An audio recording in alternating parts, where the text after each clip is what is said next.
I would expect every Muslim, every human being to voluntarily intervene and stop any kind of immoral behavior by anybody who he ever witnesses. So this is the fight of good and evil. People who do not or who are not party to the good are way more evil than the obvious and apparent evil. So spectators are the reason why evil exists. The companions asked the Prophet ﷺ, and they said it in these very words. They said, when we are in your presence, O Prophet ﷺ, we are on the top of our iman. When we are not in your presence, it seems as if we have committed kufr. We're in the state of kufr. It is that much of a difference. The Prophet ﷺ said, so if you commit the same sin again and again, and that's a different problem, that's a psychological issue. But if you commit different sins and you different mistakes, and then you repent and then you have the deeper sense of remorse, and then you're climbing up the ladder, coming back to your part level, that is that climb that is raising you higher than the angel. Tawbah only works when you are so disappointed with yourself, so ashamed that you can't even pick your head up in front of the mirror. Before you do anything, wake up. Whenever you wake up, just close your eyes. Imagine the day of judgment. Imagine things going on. Every single day that you can do this, within 3 months or 4 months, within that, you're going to get those kind of details and those kind of pixels in that picture in your vision that you'll be amazed as to how clear this thing becomes. This guy was caught committing adultery, and he went to Umar al-Khattab, obviously was sentenced, and he said, "Oh, Amirul Mu'mineen, oh, Umar al-Khattab, please forgive me. For Allah only always forgives the first time. Give me a second chance. It's the first time I committed this." And Umar al-Khattab says, "If I sleep sound, I sleep a criminal. I sleep the sleep of a criminal. If my pillow is not wet every night from the faults that I've committed, the injustice, because of my casual behavior towards my family, friends in the world, because of the lack of that vigor that I feel about the purpose that I was sent on this planet, if I'm not crying every night and I'm sleeping sound, then I sleep the sleep of a criminal."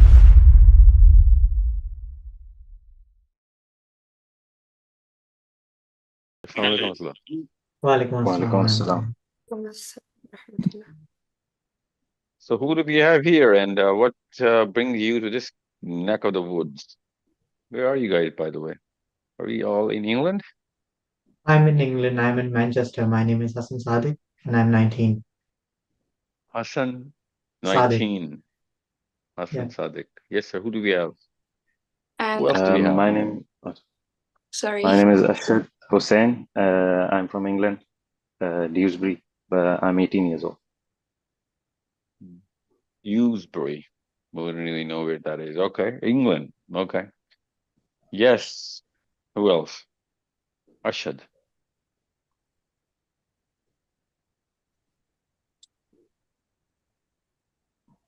I'm Raima and I'm from Belgium and I'm 19. Belgium. Yeah. Okay. Raima, Belgium. Okay. Yes, ma'am. I'm Anabia Iqbal. I'm 16 years old and I'm from Riyadh, Saudi Arabia. Okay, Anabia. So let's begin proceeding. We are together for who was forced to be here? I was not. Okay. So what were you thinking when you was joining this session, this meeting? What was your thought process? My thought process was that I just wanted to talk with you. I have some questions, very interesting ones actually, that I want some answers for. Really? Yeah. Okay. Interesting. Nice. Gee, Ashad, why are you here? I had a few questions that I needed answers to, and I thought it would be beneficial rather than, maybe wasting my time somewhere else. Nice. Inshallah. Gee, Raima. Yeah, I'm a psychology student and I'm doubting in everything. So I just want to question and clear everything. What do you speak in Belgian? English? No, it's Netherlands, Dutch. Dutch. You speak Dutch. Yeah. Netherlands. Okay. Yeah. So okay. You're doubting everything you said, right? Yeah. Because you think you went into psychology and you're doubting everything? Yeah. Just because of the placebo effect. Okay, let's get to that. Let's get that. We could do that in a minute. Anabia. I Yeah, also I also had some questions. So I also joined to ask a few. Okay. Okay, let's begin with one boy, one girl, one boy, one girl. Okay.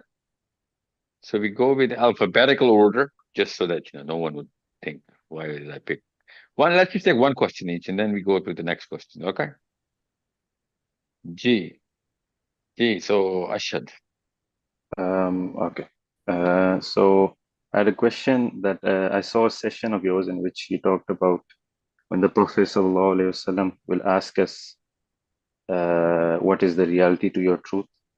So my question was, how can we become capable to answer such a question by such a man, sallallahu alaihi wasallam?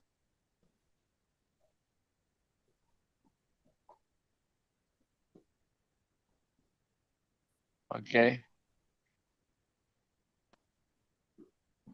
Let me get to that part. This is a long. I want to narrate to you the full hadith. Okay. My most favorite hadith is this one. And it's a very long hadith. Uh, and I don't want to break the flow when I start that answer. So that when I give you that answer, obviously it's got a longer answer than the hadith. But I need you to hear it from the people who were listening to that conversation between that tribe and the Prophet sallallahu alaihi wasallam, because those people from the tribe, when they came, the people of Azd, that's the tribe's name, Azd. So remember that famous guy, Toleha Azdi, who claimed to be a prophet? Do you know that about that guy? He was from that tribe. Okay. Yeah. So those people from Azd, when they came and they said something, I'm going to narrate to you my most favorite hadith. Okay. But that hadith is only for the ears who understand Arabic. Because the beauty of that hadith inside the way this conversation went about. So that's why I had this little raw smile on my face. But I will narrate to you as much as I can because I'm assuming all of you guys do not know Arabic. I'm assuming and I'm hoping Anabia is still taking her Arabic classes. I'm done with my Arabic classes. I was in batch 6. Awesome. Okay. So other than that, I'm going to give you the answer. Don't worry. لِكُلِّ قَوْلِ حَقِيقَةٌ. Okay. So I'm gonna come back to you, Ashad. So Okay. let's go with the next question.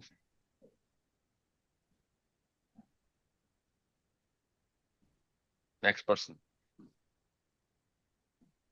I'm gonna skip Ashad and I'm gonna give Hassan the chance. Yeah. Okay, so I should go then. So, sir, Yes, sir. my question is that people often say that who am I to judge someone when they're trying to correct their moral practices?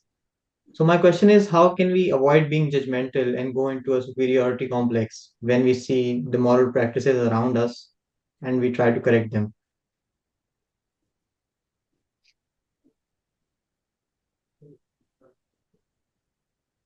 Who are we to judge anybody's moral practices? Yeah, Mm. No, I don't want to be subjective, so I'm gonna ask for some specifics, even though a subjective answer should do for this one. We're always judging anyone and everybody on any kind of practice, be it moral or immoral, for the very purpose of making it moral. The purpose of that is so that we would be protected and we would protect everybody else. That's the very basis of morality, to protect everybody. Anybody who is in any part of the world would break this rule, he'll be put in jail uh, because he'd be endangering anybody else. Now, when it comes down to life or the written law, we understand that and we somehow we get that innate sense of confidence that, yeah, I'm going to stop somebody from breaking the law. But most people don't realize that it is that very law, that very basis of all the laws that ever were made, are going to be made, that we are supposed uh, to stop anybody from making any kind of a adjustment to this very notion. For example, if I let anyone misbehave with me, it would be obvious of why I would react, and it would be obvious for anybody else to judge me for not making sure that this does not happen again.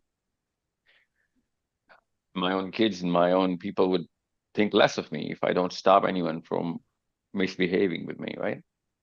Yeah. But why is it that it's just about me? Why can't or why shouldn't it the same rule be upon everybody? That if this kind of misdemeanor is happening on any other level, and I am not the direct affectee, why should I not stop that person from behaving like this, even though I'm not the direct affectee? Now, that's the very basis of why we should stop any kind of behavior, which is, you know, if it is immoral. So it's a general human demand that any and every immoral behavior be stopped by any and every human being who witnesses it or can sense that this can happen and it has not happened yet. So he stops the very source of that behavior. Now you do that you expect me to do that if you're in some kind of trouble from any third person. Anybody would expect a third person to intervene between the oppressor and the oppressed. We judge that third person to be less of a human. We won't even think he's a human being if he's not intervening, even though it's none of his business, apparently. So why is this such a big problem that people think that, you know what, only the police is supposed to intervene voluntarily? Well, no, every human being is supposed to intervene voluntarily. Otherwise, where would we draw a line between, empathy, fairness, and this kind of liberty? So I would rather you be a little more specific so people would understand why I'm choosing these kind of words. Because I would expect every Muslim, every human being, to voluntarily intervene and stop any kind of immoral behavior by anybody who he ever witnesses. It is very simple. This world would stop revolving around its own axis if, the fight of good and evil would not continue. So this is the fight of good and evil. People who do not or who are not party to the good are way more evil than the obvious and apparent evil. So spectators are the reason why evil exists. We have to voluntarily stop everybody. Allah Azza wa Jal recognizes this very concept so deeply that he qualifies Muslims in the Quran, calling Muslims as the khairul ummah, the best of the people, because of this responsibility. It's not a mere volunteer act anymore. It is a duty upon all Muslims that whenever they see anything immoral, they stop it, not just by stopping it by any other means, by stopping it with their own hands. It's that big of a problem that we all need to solve. Okay? But sir, Here. what goes on in a person's mind when he stops somebody again and again and again? And does he involve himself in a superiority complex of some sort? Well, it's not a complex, it's a duty. And if you think if you are Superman, that's why it was given to you, then you should understand that Superman is not a luxury, it's a responsibility, first of all. Secondly, it's not about just you, it's about every human being is supposed to do this. Why would you go into a superiority? You judge people, and you should, of not living up to this responsibility. And it's not an ihsan you're doing to anybody. This is a basic duty. If somebody is not fulfilling this duty, he's less of a man. You doing this duty does not make you more of a man. It just makes you barely a man. Why would it Yeah. give you a complex? Yeah, this is people who are not doing this are the problem. People who are actually doing it should should call themselves basically on the merit. There's a lot more to do other than just this. Yeah. You know, so you shouldn't go through the superiority complex because just most people are not doing their job and you're doing your job, you know? So it's like, I'll give you an example. Nobody comes to work in a company, and this one guy comes to work at 9 a.m., which is the time to come to work. And all of a sudden, next month, he starts to ask for a raise.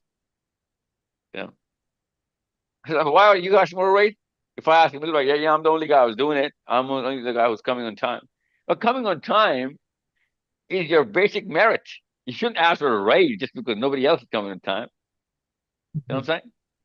Yeah, I understand. I mean, I should demote and fire those people who are not coming in time, on time, rather than, you just thinking that you're better than them. Well, you're not better than them. You're just barely making it. You know, it's some people are just great because their contemporaries are not. Okay, the merit is Islam. Even the merit of ihsan is going to come from Islam. This is not ihsan that you're actually stopping evil from your own hand. I'm sorry. This is the bare minimum merit. Okay, so you shouldn't think that this is something it makes you better than anybody. It just makes you a human being in the eyes of Allah, a Muslim. Makes you a Muslim.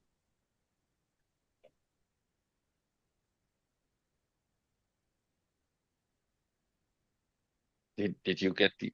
I mean, did Yeah, I? I understand. I Yeah. understand. Okay. Okay. Hey, Anabia. Yes, sir. So my first question is how can we manage or deal with anxiety, especially in large groups or before an event or an important thing? Well, the general human behavior is based on the amygdala response. Any animal with this instinctive behavior would avoid or run away from that situation. Okay. That's the general human response. But now you don't have just the amygdalas, right? You have the prefrontal cortex, you have the whole neocortex, and you know better and you should know better than to just follow your basal ganglia, your lizard brain. So what to do? Well, you do the exact opposite of avoiding the situation. You put yourself into this situation every single time consciously, and you monitor your brain and body response consciously, and you see how it is going to taper down. It's not just going to go away just like that. It's going to taper itself down. The more you're going to expose yourself to these sort of situations, the lesser you're going to have anxiety. So you confront it. It's that simple.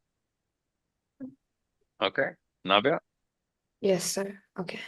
Now you don't just confront it by just jumping in the pool, right? You go confronting yourself throughout the process, the whole journey of going to the edge of the pool as well, getting out of bed, making up your mind, walking towards the car, driving to the pool. All of this time, you have to consciously see where your response and what kind of response are you getting. The more you're going to see them consciously, the less they're going to happen. Okay, the more you're going to let them come to you subconsciously, the more they're going to happen. So you have to be consciously going through every step of that journey towards jumping in that pool. And when you're going to be actually jumping into the pool, you should monitor yourself. Okay. Whatever Okay. that situation is. Okay, sir. Uh-huh. Anything else you want to add to this? Mm, not really. It answered my question. Yeah, because I have a few questions for you guys as well. So, better make use of the opportunity right now. All right, go on. Zaima. Yeah. Sir, I have a question that is it okay to have a generation gap among your own generation? Well, we don't call it a generation gap, okay? We call it the cognitive speed, Okay. okay? Because there is no way to call it a generation gap. I mean, there has Well, to be a, you know, yeah. generations gap to have a generations gap, Well, right? yeah. Okay.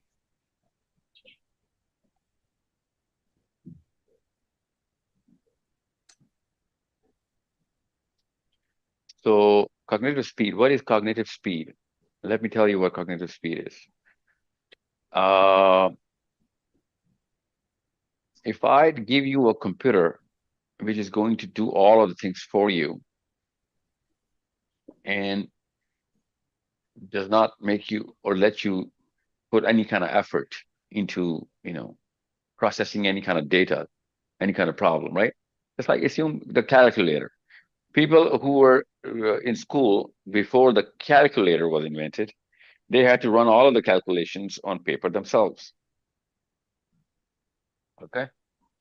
Yeah. But as soon as the calculator came in, now people would assume that, you know what, just because I was like a person A who was running the abacus and his son got the calculator, he would think that I got a bigger brain and better speed of running data through my brain because I do all of the calculations myself. And this boy who's got a calculator would be less uh, in speed of processing all of that data. Hence, I'll be smarter than my son because I run the calculations on paper or the abacus, and my boy runs through the calculator, right?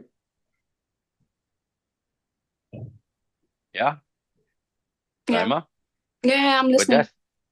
that's the exact opposite. The boy with the calculator will have a higher cognitive speed because he's going to obviously making the calculator run those calculations for him and right in front of it, right? Yeah. That's called cognitive speed.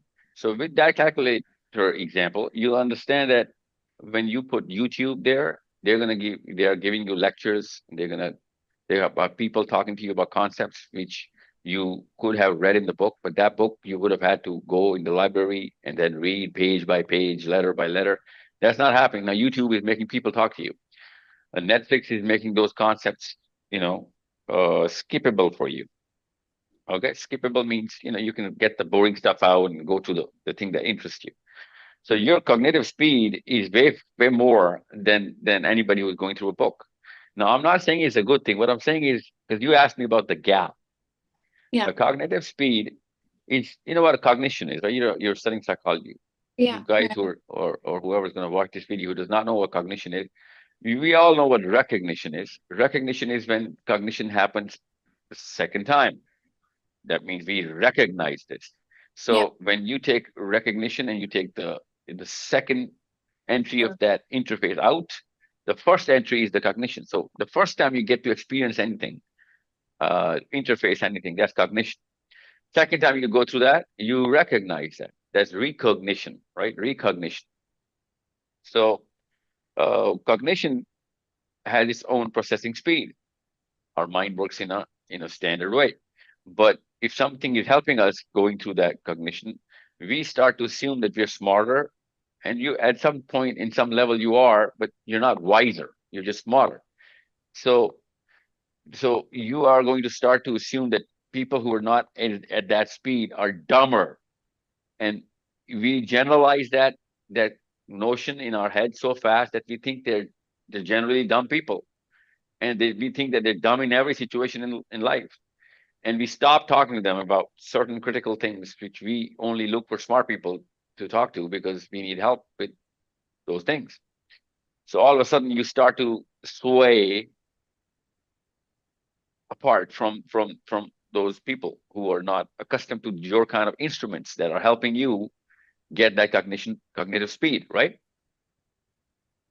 So that gap you can feel even if it is from your mother or father or your friends who are not used to those kind of instruments that are helping you gain that speed of cognition. Now, with higher the speed of cognition, the lower the rate of retention is. You need to understand that as well. And there's this other concept, which is the kinesthetic concept of when you experience all of that knowledge, that's when you actually gain wisdom and you actually gain that real knowledge. Otherwise, you can process a lot of information and still not know what to do with that information. You can be well informed and not knowledgeable at the same time. So the point is not to gain a lot of speed. Point is to put it to some use, right? Yeah. Now I can do a plus b whole square equals to a square plus b square plus 2ab, but I don't know what to do with it. Then what's the point of me knowing this algebra, right? Yeah. Yeah. So this is the gap that people go through because of the external help that they're getting from whatever instruments that they have, be it a smart screen, you know, gadgets and whatever. So you are going to feel that gap. That's normal and natural. Okay, so that's normal. Oh yeah, yeah. Well, Okay. you're a little fast paced because of your cognition. That does not mean you're smarter. Okay, don't. That would be a superiority complex. Okay, Hmm. yeah, because it's false confidence. Yeah. Yeah, yeah. So anyone else? Ashad, do you have any other question? Yes. So another question I have is, when we sin, how do we bounce back from that sin instead of, falling into a depressive sort of state? I couldn't think of another word, so I used it. And thinking whether or not, we are capable to fight the big fight. Well, everyone's going to sin. Okay, there is no way that you can get away with this. There is no state of sinlessness. Okay, first of all, get that constant straight. That's like the first law No, of humans. yeah, I got that. So that's what I was asking. So, because we are gonna sin, so how do we deal with that sin after we have done it and Yeah, that's what not I'm go getting at. into it? I know. That's what I'm trying to tell you. First, you get to understand the fact that you need to embrace your human hood. Okay. The companions asked the Prophet ﷺ, and they said it in these very words. They said, when we are in your presence, O Prophet ﷺ, we are on the top of our iman. And when we are not in your presence, it seems as if we have committed kufr. We're in the state of kufr. It is that much of a difference. The Prophet ﷺ said, he said, if you had kept that state of iman which you have in my presence, and you had maintained that level at all times, then if you'd walk in the street, angels would come down thinking you're one of them and embrace you. Okay. So what does that mean? Well, what it means is that we are going to fall down. We are going to falter. We are going to, you know, uh, do something which is lower than our expected standards. But the best part about being a human being and not an angel, and which is something that makes us a little higher on the rank than any angel can go to. We're not saying that every human being is on a higher rank than any angel. That's not how it is. Abu Jahl is not better than Jibreel. So just being a human being doesn't make you better than an angel. What makes you better than an angel is that angels cannot fall down on that standard. So they do not have that test of getting themselves up. We can fall down. I mean, it's not our ability to fall down. It was designed within us. So we falling down does not make us better than anything. If anything, that makes us worse than anyone.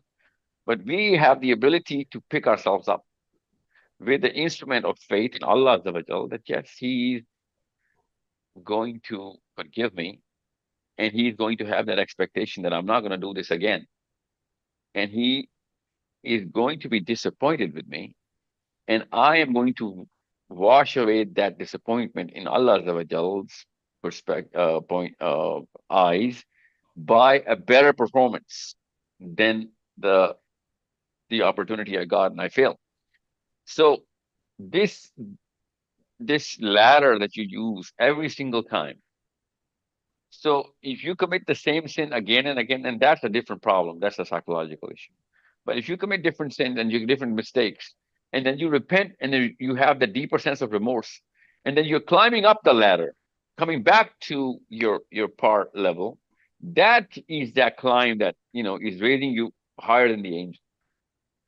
You settling yourself down with nihilism, thinking nothing can be done now. You're going down thinking, oh, I'm better than the angel because I can commit a sin. You assuming that God's going to forgive you regardless of whether, you have remorse or not. All of these things are the things that are making you go down, not less than angels. You're already less than angels because you're going down.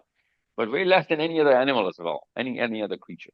We going up is that trajectory, holding on the sake of Allah, for the sake of Him only. That is that the journey. That is the journey which actually raises our ranks. So you need to look at that journey. Now, you cannot, the best part about this journey is that you cannot look forward to it when you're not on that journey. Okay. Because in order to be on that journey, you need to fall down first, right? So you cannot just start committing sins to just, you know what, get a kick out of that journey. Then there is no remorse, right? Remorse is that you are already repenting. So Tawbah Tawbah has a prerequisite. There is no empty hollow shells in this gun. Okay. Tawbah only works when you are so disappointed with yourself, so ashamed that you can't even pick your head up in front of the mirror. Only then you can go towards Tawbah.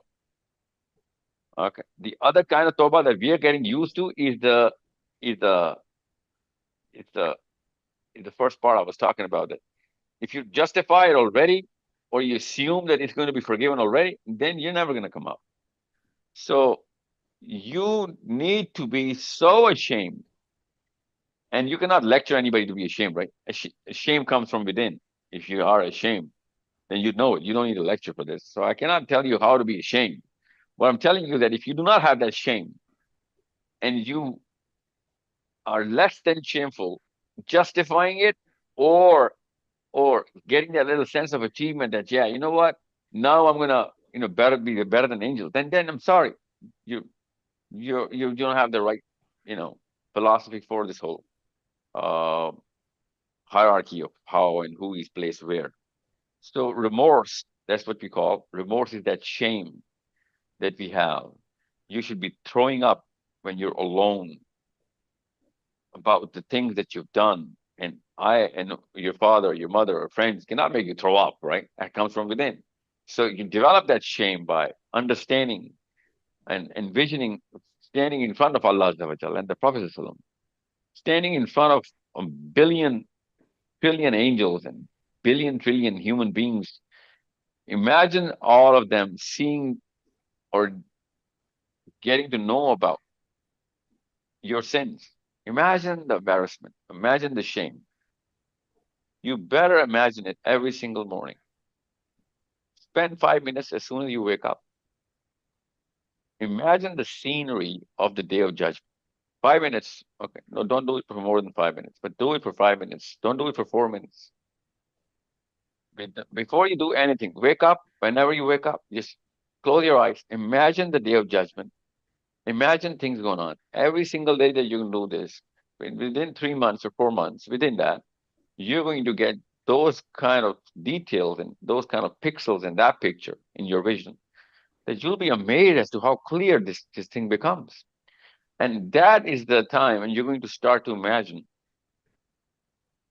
I mean, you know the reality of all of this, and then you'll be like, oh my, I cannot be ashamed in front of so many people. Let me give you an example. Yesterday, you committed a sin, a very minor or even a major sin, but you committed that in privacy. And somehow there are 5 people in this room, I start talking about this in front of these 4 people right in front of you. Imagine what you'd be going through at that time.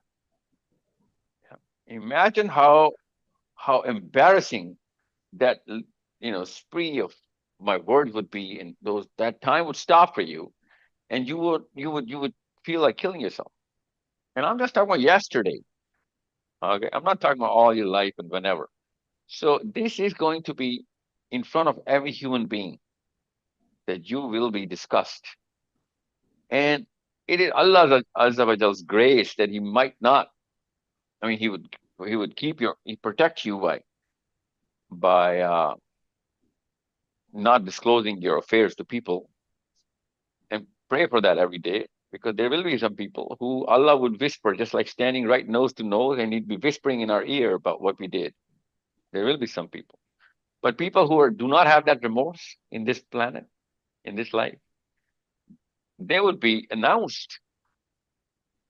And if I go right now in, let's just say, South Africa, and die there, and get buried there. I won't be raised in South Africa. I'll be brought in wherever I had lived and committed all of those acts so that people would know that this is the man who affected us. That's the day of embarrassment. So unless you have that picture, you're not going to have that kind of shame inside. And if you don't have that shame inside, you're not going to have that remorse. If you do not have that remorse, you know, you're going to keep yourself in that loop, and you're not, you from one sin to a bigger sin to the biggest sin. That's the cycle you're going to be on. And you'll see that the more you're going to sin, the less you're going to have remorse. And the less you're going to have remorse, the bigger you're going to have, the more energy you're going to have to sin even more. So I'll give you a little example. There's this guy who was caught committing adultery, and he went to Umar ibn Khattab, obviously was sentenced, and he said, "Oh, Amirul Mu'mineen, oh, Umar ibn Khattab, please forgive me, for Allah only always forgives the first time. Give me a second chance. It's the first time I committed this." And Umar ibn Khattab says, "This could not have been the first time. You're lying right now. Because Allah protects you the first time. It's only you become an addict to this sort of crime or any crime that you actually lose the shame. And when you lose the shame, Allah exposes you." He started crying and he says, "So you were so right. It is not the first time. I was lying. It's not the first time."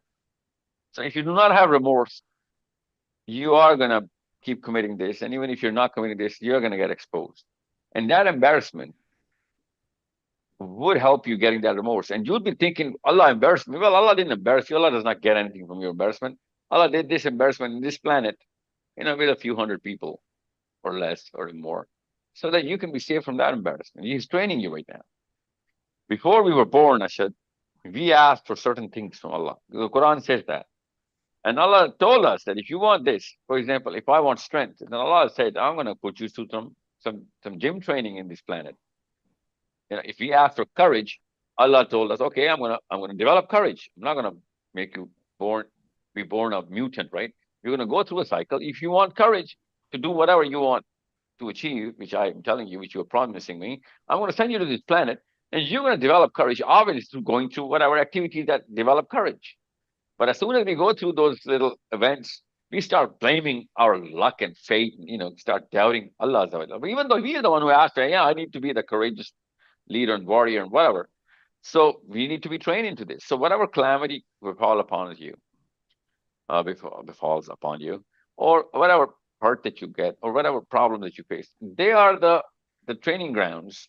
These problems train you into becoming that guy who is going to be eligible for the purpose that you were given before we were born.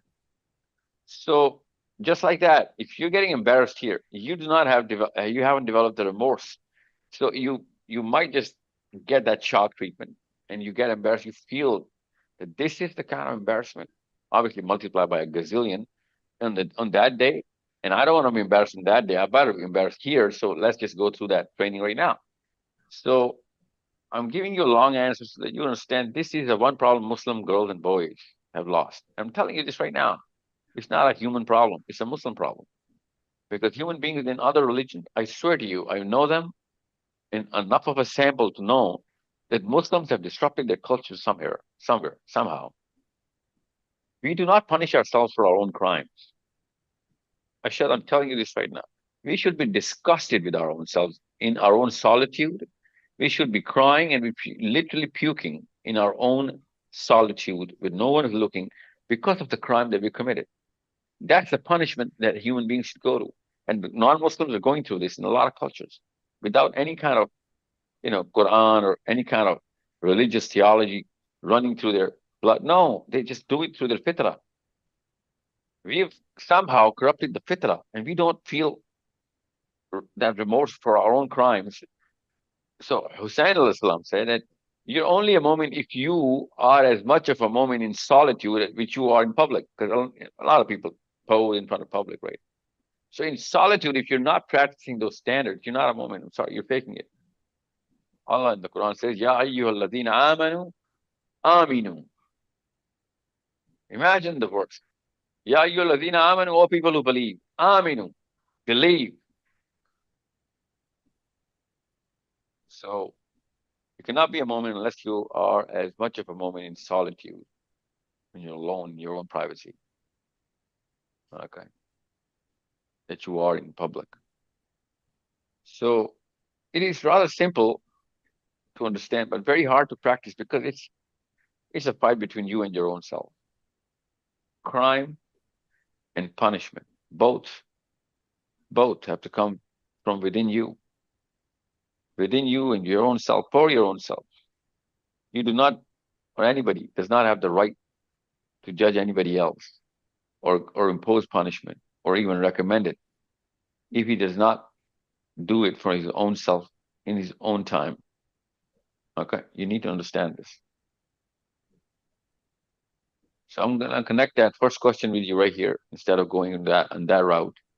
That if you think you're a Muslim, if you think you're a Muslim, then what is the haqiqat of this call, this statement? Where's the substance behind this claim? Well, this is the substance. If I do not cry in my solitude, remembering my sin, remembering my crime, if I sleep sound, I sleep a criminal. I sleep the sleep of a criminal. If my pillow is not wet every night from the faults that I've committed, the injustice, because of my casual behavior towards my family, friends in the world, because of the lack of that vigor that I feel about the purpose that I was sent on this planet, if I'm not crying every night and I'm sleeping sound, then I sleep the sleep of a criminal. And I'm telling you this right now. This remorse, this guilt, this disgust that you should feel about your own self, this is the only real asset that is going to save you and bring you into privacy in the presence of Allah Azza wa Jal on that day when everyone will be exposed. Everything will be exposed. And you do not want, nobody wants that. Nobody wants that. Okay. So if you're not practicing Islam in your privacy will not be practiced on the day of Islam, on Yawmuddin. Okay. You need your privacy to be protected on the day of Yawmuddin. If you're not practicing your deen in your privacy right now, then your privacy will not be protected in the Yawmuddin. So make sure you understand that. Yeah. So anybody else has anything else? I don't Yes, want to sir. Yeah. make a long meeting out of this because I like talking to you guys. You guys are smart kids. And I'm telling you, there's a lot more that I expect from you than your brains. Do they generate a picture of a child when I'm going to finish the statement, assuming that I'm going to compare you with children? No. I expect I expect a lot more from you guys than I'm telling you, from old folks who are in their 40s and 50s. Yeah. I expect less from kids, obviously, because they're kids, but I expect a lot lesser from the adults right now roaming around this planet, calling themselves Muslims. And they are the problems in Islam, to Islam, about Islam. They are the problem. We are the problem we are the cancer that Islam is suffering from right now. So you kids, you teenagers, you are the reason why I have hope. You are the reason why I think I got what or two or three or four things. I gotta finish that task because of that program, that session, that event. I gotta write that article. I gotta attend that lecture. I gotta give that lecture. I mean, you have no idea how important you guys are right now. And you're gonna cross this age and you're gonna jump into the same seas that the last generation was swimming in. Telling you, even if you make it out of that sea, you finish those long haul, jobs that you're gonna do, which of course the last gen you're still a loser. You're gonna lose in the end. You're gonna jump in a totally different sea now. And you're gonna get all of whatever they wanted and even more. But you won't get it for your own self. You're going to get it for everybody else, and you're going to get it for the purpose. You are not born as single individuals, even if you are born in the farthest part of the planet as a single child to a family of Muslims. You're born as a part of a team. You're part of a community. You better get the sense of that community. And I'm telling you, you would even think less of your own identical twin brother or sister if he was not doing more than enough for you voluntarily. But since we're not given that sense of community in our own homes, we do not care. We just don't care. And even if it's saying somebody's saying he does, he's just lying because we don't really have any actions to show that we actually care for the Muslims. So we better start preparing ourselves in psychology, in our own psychology. That no, I need to first change the pool. I gotta swim in a totally different pool, and that pool has its own problems, its own pros and different cons. But I'm not gonna play the same game these last generation played, and nobody came out a winner anyway. Even if they won, they would become what? Elon Musk's and Jeff Bezos and whatever. What would they have become? The rich people or the more stable career people. What did they do to Islam? Nothing. If anything, they actually attracted a lot of people out of Islam because they gave a little proof that this current system works, even though they're not in many numbers, so everybody knows this system doesn't work. But even if they made it out, a lot of people jumped in the pool because looking at them made the other people who jumped in believe that yes, I'd make it out as well, and I'd make it out with a Ferrari or or Lamborghini or a big house or those wives and those kids. I don't know what people have, you know, sitting inside their heads as dreams. But I know that what I'm saying is not a dream. It's Prophet said, Al Jannah Haqq, Al Jahannam Haqq. That is the real truth. This is the fight that everybody's got to fight. And you need a lot of money for that. You need a lot of politics for that. You need a lot of IQ for that. So you better be jumping into books. But these books should take you to, because of a different purpose, you should open these books. Because of a different purpose, you should make that money. Because of a different purpose, you should create your influence. So Raima in Brazil, Belgium, and Anavia in Arabia, and two boys in England, you guys should start to understand that unless you guys are affecting the whole planet because of wherever you are, or at least more than Arabia, or more than Belgium, or more than England, then you are not you're not part of the solution. You're part of the problem. Okay, because we are everywhere. We're 2 billion Muslims and 7-8 billion human beings. We need a very big solution, and that solution can only come through a very strong blockchain. You better start making that blockchain. And how it's going to be created? Well, through your performance, through your academic careers, through your business careers, through your political careers, through your moral careers. Okay. You need to understand there's some other set of beings who are monitoring all of these. And they're registering through us, through a rating system. And they have ratings. And I know I got to do certain things every single day to get high on that rating. And I need that rating. I want to be the celebrity of the angels on the day of judgment, thinking, you know what? This man knew the mission. He did whatever he could in the mission. And he did it in the smartest possible way so that he can do the mission in the most, you know, efficient and optimum way. That's the reason a lot of, people made it. Those are the kind of statements that you want to hear on Day of Judgment. Okay.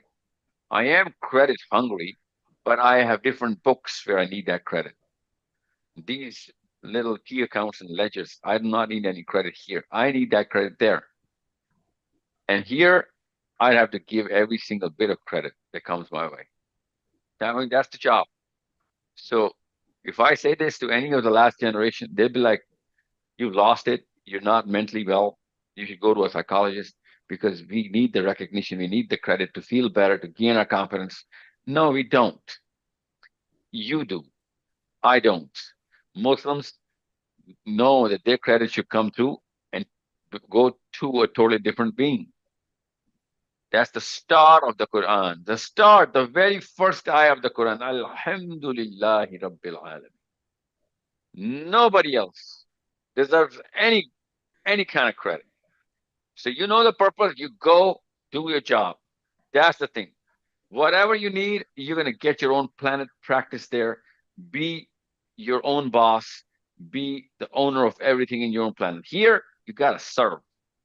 You got to serve. And you gotta serve only as a community because you're gonna play solo, you're not gonna make it anyway. Doesn't matter who you are, where you are, what you do. You play as a team and you know that you're only picking out your teammates based on your own purpose, then you'll see that you are going to get a lot more than all of these folks in this planet as well. Okay? And you need that. وَأَعِدُّ لَهُم مَّا اسْتَطَعْتُم مِّن قُوَّةٍ. You need that. You need that power. You need the resources. How are they going to come? They're going to come through your IQs and your team. So you work together. You know how a blockchain is formed. Go through what the technicalities are and connect with each other. Okay. And people are going to only connect with you if you have something to give, which means your IQ, your knowledge, your support. And unless you start today, I'm telling you, every year you're going to drift so far away from this purpose that even if you want to, you won't be able to come back in the next decade. You'll be too stuck inside that career or that move and that job and that life, and that wife and that kids, and that school or whatever. You won't be able to give up that. So might as well in your teens make a decision right now. And I'm telling you, a lot of teens have made that decision. They're coming in by the dozens, alhamdulillah, coming in by thousands. But they're not in places which you are in. They do not have the kind of brain that you have. They need your performance and your kind of directory call to understand how to do it better. Okay. So you gotta make a resume for those people to rely on you. That's your real job. Okay. I hope I've made myself clear.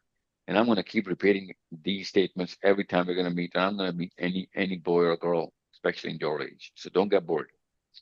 Yes. Anything else? Sir, well, I think the main problem is that we don't communicate, and that's why this generation is now in depression. True, actually. That's very true. We are shy on things which are critical to even our survival. So we do not communicate. So what's the solution, Raima? There's a very simple solution to this. Well, I'm not sure, but I think we need to be patient and we need to learn that how can we listen to other people. Because if someone is sharing his or her problem with me and I'm just laughing and making jokes, and that person is gonna isolate them herself or himself. So I've seen a lot of people suffering from the same thing. And that's, I think that is the root of this, the problem of this generation, that everyone is suffering from depression and anxiety and all that things. And that's why we always need something like a social, we have a kind of status anxiety, that we want some kind of clothes that, so everyone will gonna look at us, and yeah, we just need attention. But at some point we also don't need it. We are not able to share our problems with our parents. We cannot share it with our teachers. One time I did, and my teacher told me that I have to go to the psychologist because I think too much. Yeah, I think Yeah. that's Well, what you're going through it's called dissonance. You're looking at all of these people doing certain things and you're seeing them making rules out of that game. And you somehow can't even connect with the purpose of the game. So you're never going to follow the rules, but you're going to be, reprimanded if you don't follow the rules. So that's called dissonance. You don't even agree with the rules, but you got to play the game. That's dissonance. Okay. You don't agree with the purpose of the game, but you got to play the game. Dissonance. That's a psychological issue. Yeah, but then I think we should make a social contract so everyone can understand it. Because, yeah, as a new generation, we are really depressed because no one is listening to us. We can't communicate our problems. For our parents, it's it's a minor problem, but for us it's a big problem that we are not understanding something. Yeah, and we can't communicate with someone. Well, I will have to know a little more specifics because every different kind of area requires different kind of levels of kind and levels of communication. But generally speaking, you're right. We need to open a lot more interface for people to come and talk. People should be able to understand uh, what you're trying to communicate. But there has to be a lot more and a lot bigger platforms where people can come in as a community. So, r- your, I mean, issue with the parents is a totally different kind of issue. It requires a different kind of communication and requires a lot of emotional confrontation. And you need to do that. But generally speaking, yeah, you're right. Most of the people are not trained to listen. They never take their feedback, never. And and they start, to draw lines of judgment without even understanding or knowing what the other person is going through or what is he actually saying. What does that actually mean? So how do you solve that problem? Well, you open all the channels of communication and you communicate very clearly and loudly so that people can actually stop assuming things. Secondly, people will see you as a proof of concept and they will start communicating as well. It takes the first straw of the rain to cause the rain, right? Who's the first straw of the rain? It would never rain without the first straw of the rain, right? Even if cloud is all filled up with it. You require that first row of the soldiers to start the battle. So you need to take the initiative, Rama, take the initiative instead of waiting for everybody else to just, start creating this culture. You need to be the first draw of the rain. Okay. Okay, but sir, we are also not giving the space to the other people's opinion. We should learn it. Not just that we should learn it, we should train our kids into it. Can Yeah. you hear Can you me? hear me? Yeah, Yes, yes. yeah. Yeah. It should be part and parcel of a parenting program of how you know, to do this, whatever you just said. Kids should be trained into this, hardwired But into this attribute. yeah, we also don't have any kind of values and norms in our Pakistani society. Well, no, we have some values and norms. Those norms are actually pretty anti-Islamic, but we have norms. Okay. So you're in Belgium, you should start working towards a community now. Start gathering up at least girls around you and go global and start talking to your age boys and girls to understand what you can give them as knowledge and how you can get help in getting knowledge from them. So that's the first thing you got to do. You're at an age, I don't expect you to have, great business leadership resumes right now. In 10 years, yeah, I'd require, that's the least I'd require from you guys. But in this age, I'd require a lot more IQ. You should be around, all of you guys should be hitting the 130, 140 mark in the IQ. You should have a very stable emotional intelligence, very stable. Not the best in the world, okay, but very stable. You can grow into a very strong emotional being later on. But right now, you got to be stable. So these few assets that only your age can have, you should have them by now. You're not just teenagers, you're just about to exit your teenage. So you should have all of those attributes by now. You should be a lot more composed. You should be a lot more patient. So how are you going to do that? You put yourself into these kind of situations where these attributes are required and they will develop in you. You run away from these situations, they'll never develop. Okay. Okay. Hmm. So who knows IMS? I I am do. a part of MS. Arshad. Okay. So quick. Hopefully, we just got the green flag from Android. The Google Play Store that our app is good to go. We have not got the results from iOS. So we do not know when we will be able to launch it on Apple, but the IMS app is now out of the testing mode. It takes a couple of weeks before they issue a license, so we can actually publish it. So I need you to guys to start the teenage club there. I need you guys to get all the people who I'm going to facilitate. Don't worry, they're not going to be teenagers. They'll be speakers from around the world.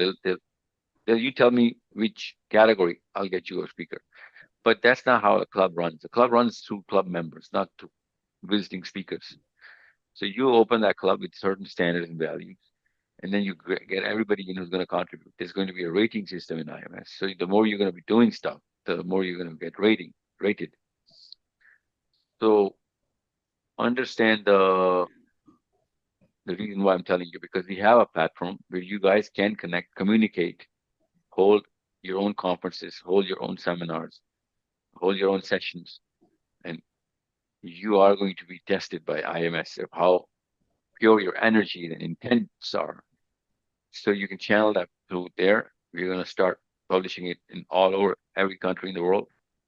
And there are going to be so many programs within IMS that is going to make sure that we all become, whoever is a member is focusing as a single human being, single body, single ummah, single organism. And we know the 6 and 7 indicators that human psychology needs to convert a group into a team, or a book into an ummah. So we are going to do that. Hopefully January will be coming in strongly, inshallah. So, So use that to become a community now. Use it. Please. so my question is that according to the last ayah of Surah Talaq, there are seven samawats and seven earths. But the modern multiversal theory suggests that there is an infinite amount of universes. The question is that no doubt Allah's power is also infinite. Then why did Allah specifically choose seven as the number of universes to create? 7 is a very, very important number. Well, I'm going to give you a short answer. We can do a totally different series of sessions on the number 7 in Islam. The shorter answer is, have you not thought about how come everything is revolving around a single center? Have you thought about that, Hassan? What is the center? What is the center you're Everything. talking about? You pick out anything. Just name me anything that Allah made. The trees? Trees, okay. So the trees are uh, made up of little cells. Those cells have nucleuses. Every electron in that nucleus is revolving around the nucleus, right? Yeah. Yes. So Allah, whenever He makes anything, it has a signature. There's always going to be a single center, and everything will be revolving around that single center, from the trees to any atoms to anything to the big galaxies out there. Okay. So when you see the whole galaxies, you see the whole, as much as you can see in the observable cluster of the universe, you see that, trillions of galaxies are there. And those trillions of galaxies are centered in a whatever thing that they have in the center. We call it a black hole. All the galaxies with trillions and billions and gazillions of stars and planets are revolving around a single center, right? So once you understand that this is the design, you can easily deduce, and this is just a deduction, that this universe had 7 heavens, had to have an odd number, so that all of these heavens can somehow rotate around a single center. For that, you need to have 3 and 3 with the fourth in the middle, right? Now we understand that the geometry of the universe is so much so that so spectacular that all of the heavens are centralized around some core, and for that core to exist, you need a single center. And if it were 8 heavens, we would not been able to get a single center in because it would have had to be in a non-galactical space or non-universal space. But no, it has to be in some universal space, and it is there, and which is why it is the fourth or whatever the central number would be at that time. Because when we say fourth in seven, that's just unidimensional conversation. This universe is not a single dimension or it's a multi-dimensional geometry. So the seven combines not as number four out of seven, because that is the middle of seven.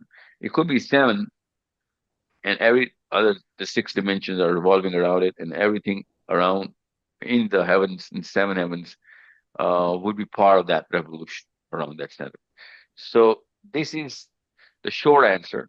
You can see that significance of seven through this angle, and you'll find out that you know I'm just thinking too small because I'm a part of a planet where where I am probably the smallest thing in that planet. I'm 1 millionth, 16 millionth of a part of this planet. Okay, so 1 by 16 million. That's who I am in this planet.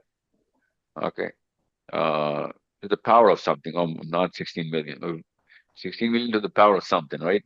So I'm that small. I mean, I can only deduce whatever my little brain can. When I'm going to see the whole universe, I can only run the numbers through a very abstract, uh, angle. So Allah is telling you, don't even have to be that abstract. I'm going to give you some direction.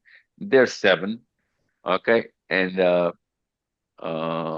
everyone has certain planets, certain suns, stars. So you can see that if you can study enough from your own observable universe, you can see that the whole geometry will be visible to you. So now there are more galaxies that you can see, which they plot on the graphs, which are red dotted galaxies, which means that they have a black hole. And you can see that picture. You'll find out that 99.999% of all galaxies are centered with a black hole. Okay, so we understand that there's a single center phenomena, the signature. This is how the make is. We can see go to or inside our own self, we can see the same phenomena, single center. Okay, and everything revolving around it. So the whole universe in these seven heavens had to have an odd number where there's a single center, and all of these universes revolving around a single center. Hence seven. Hence the number seven. Hence you can see all of whatever is happening in Islam is numbered around an odd number. Okay. So I've got a follow-up as well. So should I go? So Sure. my question is that Allah mentions that when Qiyamah happens, the first samawat will be folded up. So that Yeah. means the rest of the six heavens will remain intact. Wallahu alam. Yeah. Surah Anbiya, ayat Yes. 104. Yeah. So that means that whatever we do in our whatever we do, we cannot escape to the second skies. Because if we do that, then we would escape Qiyamah. Well, there are different interpretations of that ayah, and it is given a cover by a hadith that everything will be destroyed by Allah. Okay. Now, there's a cover from a hadith. So Mhm. there's different ways of interpreting that. But yeah, given your hypothesis, yeah, if we go to a different uh, heaven, we won't see this whole phenomena coming about. Technically speaking, yeah, that would be job one, wouldn't it? Yeah. Yeah, I know. Save all humanity, like literally. Uh, Sir, I've actually got some question. Do you know about Hawking radiation? Yes, sir, I do. Sir, I wanted to present it. I'm a university student, so I wanted to present it to a physics professor that uh, if we treat black holes as a tier in space and time, and maybe it's the way to access multi the multiple universes. Maybe that radiation that's coming out from there is from those universes. So could you help me in that? Like I want to make a presentation over that. But not. I do not have the complete information of how Islam interprets that whole thing.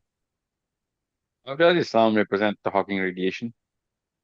People who do not know, please explain to them what all let me tell you what Hawking radiation would mean through this lens. Around the disk of the black hole, see, there's so much gravity that everything goes in, but they Mm. are still microparticles coming out. Yeah. And they're not just coming out from around the black hole. Actually, they're coming out from within the black hole as well. Yes. Yes. Those particles, even though there's so much gravity that even light cannot come out, but these particles are coming out. Those Mm. particles are called the Hawking radiation. So you tell me if something is coming out as micro as whatever it is. Now, and I'm not going to give you my idea about this because I don't want you to start thinking on my. I mean, you need to keep your original whatever your thesis is. When I was reading, and when I read, I mean, I have to read this a lot because of whatever thing that I'm working on.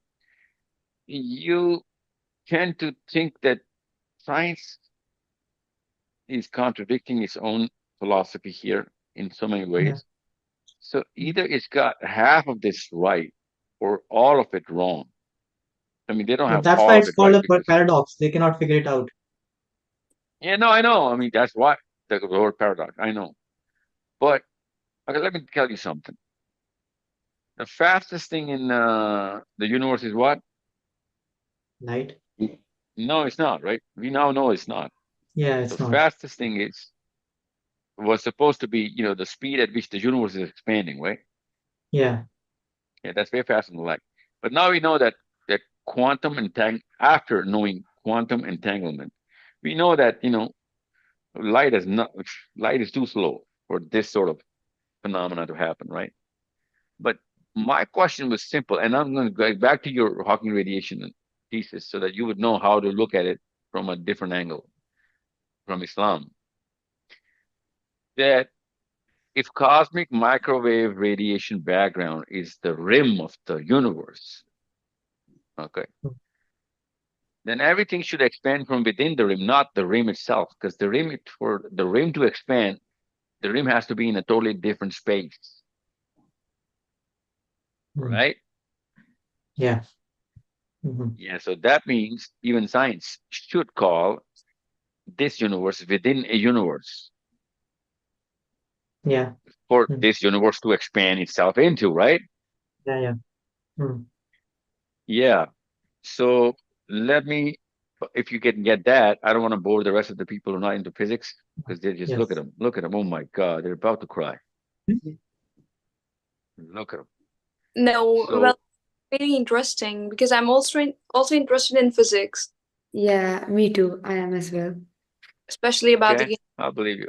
I believe you. I believe it. So I'll give you a hadith so you'll understand this perspective of black hole, Hawking radiation. And the Prophet ﷺ said that this heaven, our heaven, the first heaven, compared to the second heaven, is like a ring placed inside a desert.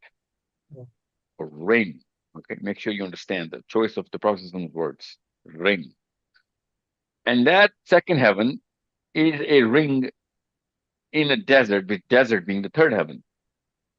It's an analogy so that we can understand how enormous the next heaven is, right? But the ring, it's not a space, it's not a grain of sand in the desert. No, no, no. That would be an appropriate analogy if it were an analogy only about the size, right? A grain in a desert. But Prophet said, no, it's not a grain in a desert, it's the ring that we wear, right? Ring in a desert. And the third heaven is a ring in the desert, and the fourth, and so on and so forth. And the seventh is the desert for the ring, which is the sixth heaven. And the seventh heaven is a ring in front of the Arsh of Allah. Okay. So you see the geometry and the symmetry and all that stuff. Mm. Yeah. Now, when you look at the black hole, you can see that ring in some way, shape, or form. And since there's so many black holes, you can see that these could be a doorways. And when you come out of that doorway, it would it, it would show you how enormous that next heaven is. And how would this heaven look like in the second heaven? It would look like a ring, right? So in other Yeah. words, this universe itself, Hassan, that we're living in, this could be a black hole. Mm. That's quite interesting because According to the general hadith, it relativity. is, right? Yeah, because according to general relativity, when you approach the center of the black hole, which is a singularity, time itself ends. Yeah. So maybe that's how Qiyamah will come. We approach the singularity and time ends.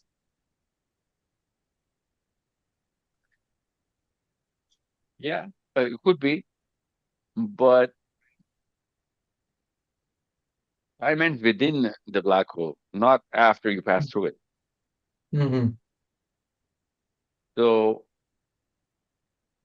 uh, Allah in the Quran says, يَوْمَ تَبَدَّلُ الْأَرْضَ غَيْرُ الْأَرْضِ.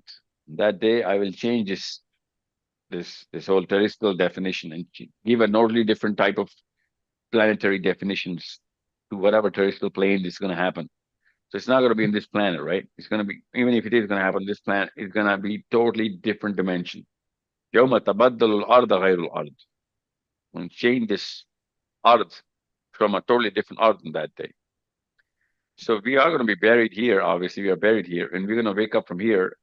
So why is this a different earth? Well, it's going to be in a totally different matrix, different dimension, different rules, different laws. Okay. Yeah. So it could mean that, I mean, I could go on for days in this one. We can keep talking about this, but you wanted to publish a paper, right? Yeah. So write down that one line problem statement that you're trying to solve, and I can connect you with a lot of professors in America who Yeah. would be, glad to go through and then channel you into the right corridors of where it can be published. Okay. Sure, sir. Uh-huh. Yeah. I'll contact Mr. Hassan and then I'll let you know about it. Yeah. You know what's so ironic? Today I got a paper from IMS. So let me show you tell you what that paper.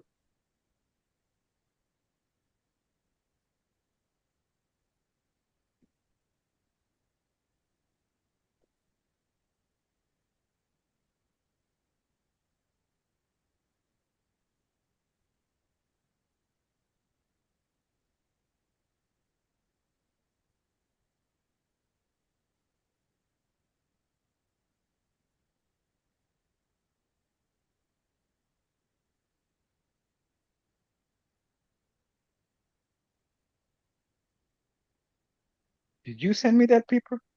No, this is by Mudassir, Mr. Muhammad Mudassir. I just got a paper in IMS. The transformation of visible matter into singularity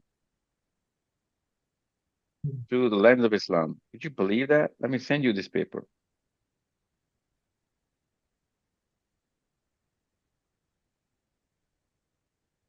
This is so amazing that you are talking about this, and I just got Yes. this document.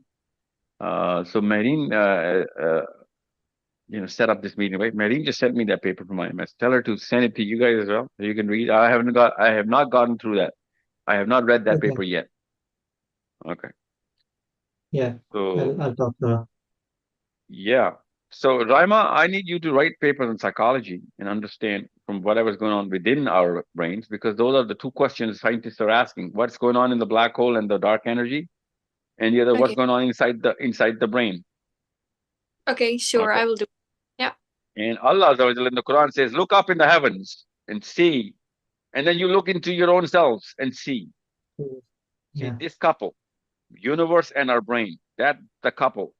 We need to get to understand what's the similarity here.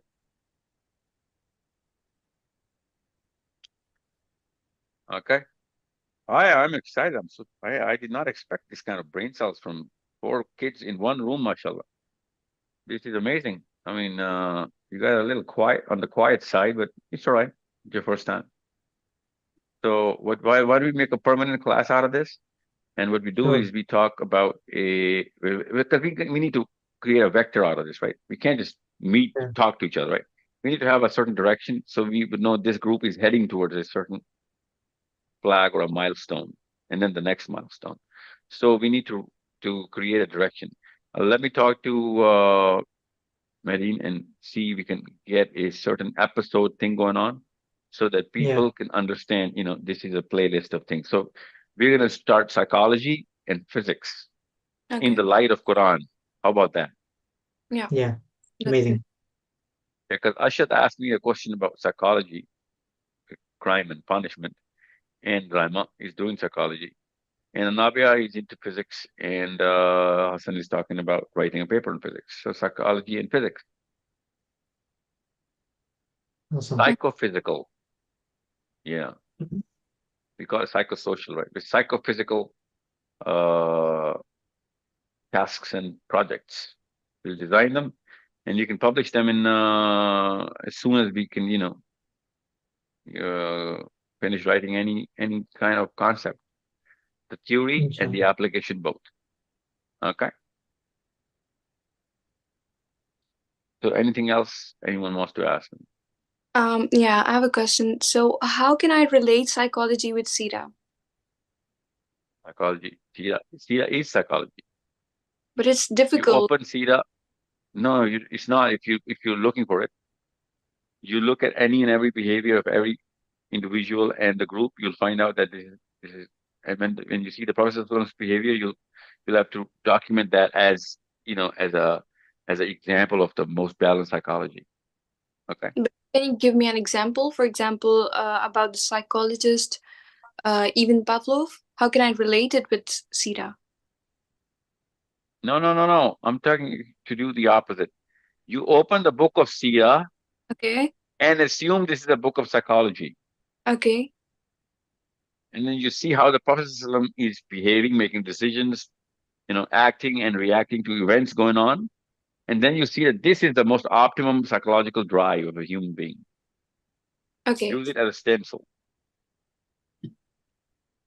Okay? Yeah. Yeah.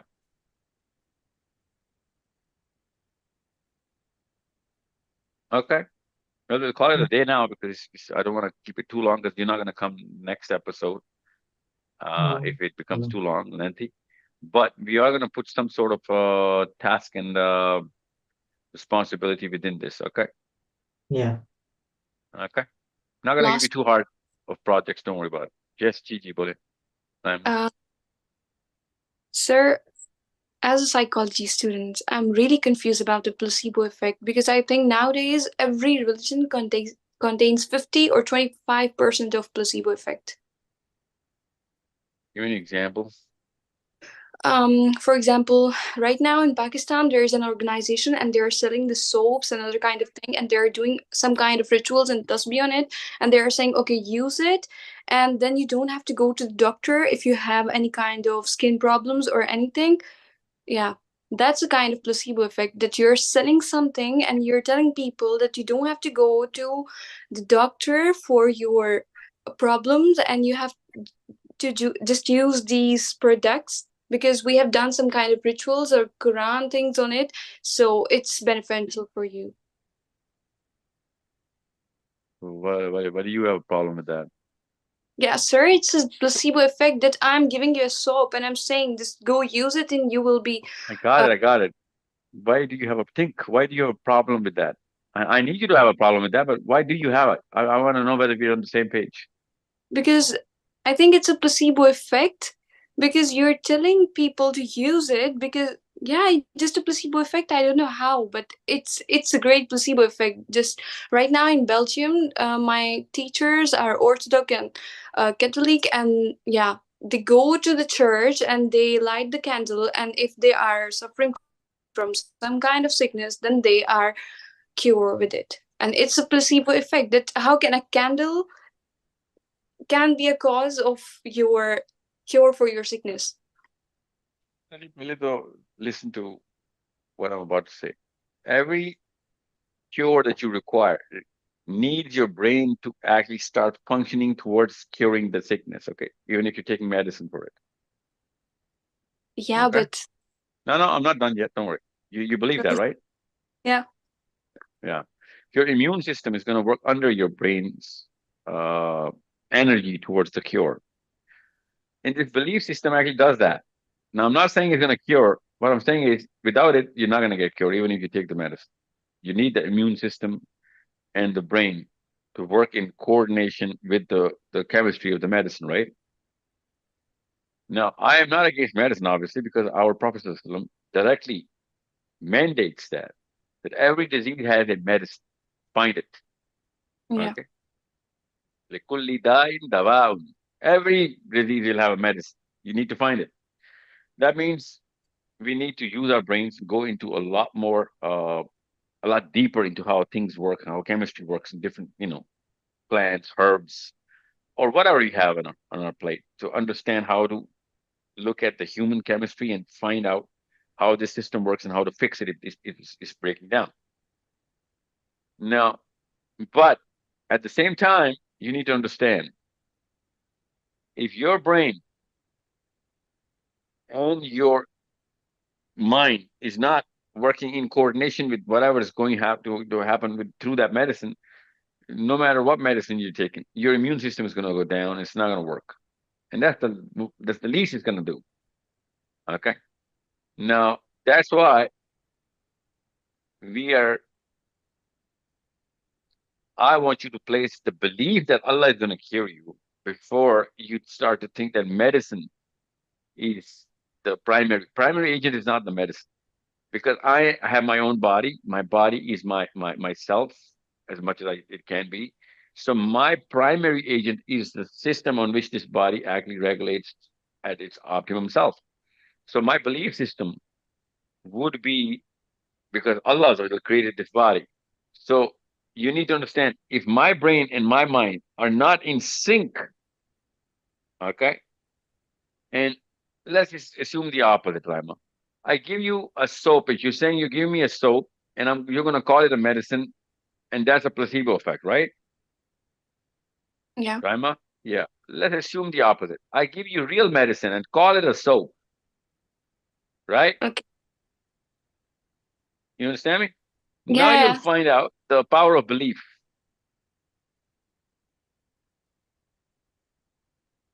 You see Mm. how the placebo effect also is a very Yeah. good help. Yeah. Hmm. So you need to have both.